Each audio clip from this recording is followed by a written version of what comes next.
سلامونه دوستانو. نن د دې یو کلتوري ورځ ده د مذهبي په حوالې سره. خو خیر دلته موږ کوم راړوله دي تم دعا سلام وکړه. دوی ویل چې زموږ د دوکان هم وله وښیه. دوی دا فکر کولو که دا چېرته د BBC نه یا د الجزیره نیوز نه راغلی دی او نور خو له پته نشته چې دا د خو دې اوسګار دی ګرځي راګرځي. وروره دغه د دې یو مذهبي ورځ ده. دا ټول کورونو والا راوتي دي دلته یې ورکوټه غونده بازار یې لګولی. مخکې موړم ډېر ښایسته بازار دی او څه پخوي او څه پیک کوي او څه خرڅوي خو نه پوهېږم دوی به څه رواج وي ځکه چې دا داسې یو څو ورځو له دا بازار لګېدلی تر څو چې کال بدل شي دا بیا نه او دا ټول زو دي کیمپونو باندې ګرځو. ډېر ښایسته بازار یې هم لګولی دی خو دلته ورسره تر څنګه به دلته نور ګورو چې ډېر ښایسته ځایونه هم دي. دا ګوره ټول تاریخي او ښایسته ځایونه دي او مخې ته دا کمې رستورنټ دي که نه دا دلته پاخه دي. یعنې دا خو دلته خو بس د هغې وروره کار یې وله خراب کړی دی. اورې دلته راګر چاپېره رستورنټ دي مازدیګر کې ډېر ښه ماحول یې وروره ټول خلک ناسي او بس ټس ټوس یې راغستي هغه نور ګیلاسونه مې او خیر همداسې ساده خوراکونه مې. نو دلته دا یو غټه ډاګه ده د کلي منځ کې یو ډېر وړکی غونته یو کلی دی.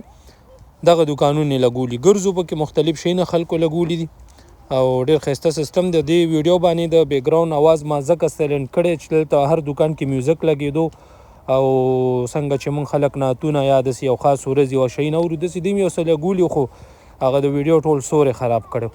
دغه ګوره په قطار دا دوکانونه او دې ته یې ګوره بجلي هم راتېره کړې ده او د شپې ښایسته بندېږي او دا له پاسه پې بوټي او وروره حساب کتاب نو څه دا ځای هسې هم ښایسته دی او څه پکې دی نور ګوتې موتې والي دي. ګوره دا ټول تاریخي ځایونه دي چرچ دی کلیسیا یعنې او ډېر ښایسته دوکانونه جوړ کړي. دا ګوره بوتلې موتلې دي پوه شوې ستاسو دغه یارانو.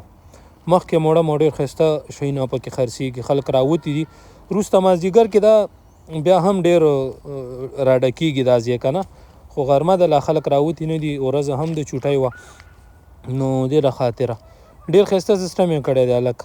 او د دغه ځای ویډیو مخکې هم ما تاسو سره شریکه کړې وه د تېر هفته کې ځکه چې ویډیو اوږدول نه غواړم نو دې د وجې مې داسې وړې ترې نه یو دوه کې دوی هم ګوره څه کافي مافي شیونه صحیح لګولي دي دلته وروره څه نور څه چاکلیټونه دنیا حساب کتاب یې لګولی دی. اورې دلته ګوره سره والي د ولاړې میز دی په ده کې د وخوره نو هرې خوا لکه وګورې سا غزې هسې هم ښایسته دی څه پکې دا دوکانونه دي. دا ګوره چاکلیټونه یې لګولي ښه څه عجیبه پیکټو کې دي نو چې اوس کور کې جوړ کړي دي او که څنګه چل دی ورسره یې کاروبار هم وشي.